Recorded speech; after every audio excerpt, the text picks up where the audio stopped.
রোশনাই ধারাবাহিকের আজকের পর্বে আমরা দেখতে পাবো যে আরণ্যক ছোটুকে ফোন করে জিজ্ঞেস করে রোশনাইকে নিয়ে বেরিয়েছে কি না।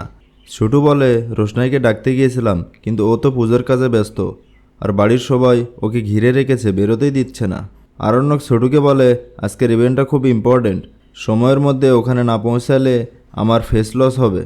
ছোটু বলে আচ্ছা তুই চিন্তা করিস না, আমি দেখছি।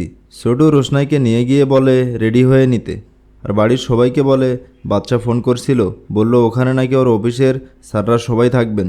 রোশনাই যদি ঠিক সময়ের মধ্যে না পৌঁছায় তাহলে বাচ্চার অফিসে প্রবলেম হবে। ছোটুর একথা শুনে আরণ্যকের মা রোশনাইয়ের যাওয়ার অনুমতি দেয়।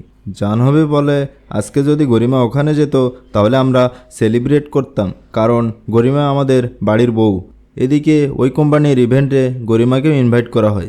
গরিমা বলে সে যাবে না, কিন্তু গরিমার মা বলে তুমি ওখানে যাবে, ওরা তোমাকে এবছর পায়নি, কিন্তু পরের বার ঠিক তোমাকেই ডাকবে, আর তোমাকেই তো যেতেই হবেই।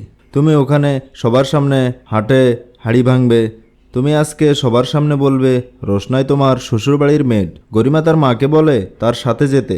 গরিমা বলে আজকে যদি আরণ্যক ওখানে আসে তাহলে আমি ওর সাথে শেষ বোঝাপড়া করব।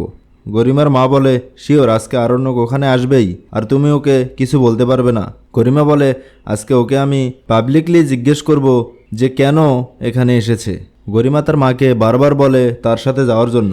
এদিকে রোশনাই রেডি হয়ে নিচে নামে, বড় মাকে প্রণাম করে আশীর্বাদ নেয়। ছোট রোশনাইকে নিয়ে বেরিয়ে পড়ে। অন্যদিকে আরণ্যকও ইভেন্টে যাওয়ার জন্য বেরিয়ে পড়ে। আরণ্যক মনে মনে বলে অনুষ্ঠানের মাঝামাঝি সময়ে আমি ঢুকবো, আর অনুষ্ঠান শেষ হওয়ার আগে বেরিয়ে আসবো। রোশনাইয়ের আজকের দিনটার সাক্ষী হতেই হবে। তো দর্শক, এই ছিল রোশনাই ধারাবাহিকের আজকের আপডেট। পরবর্তী আপডেট সবার আগে পেতে আমাদের চ্যানেলটি সাবস্ক্রাইব করে আমাদের পাশেই থাকুন।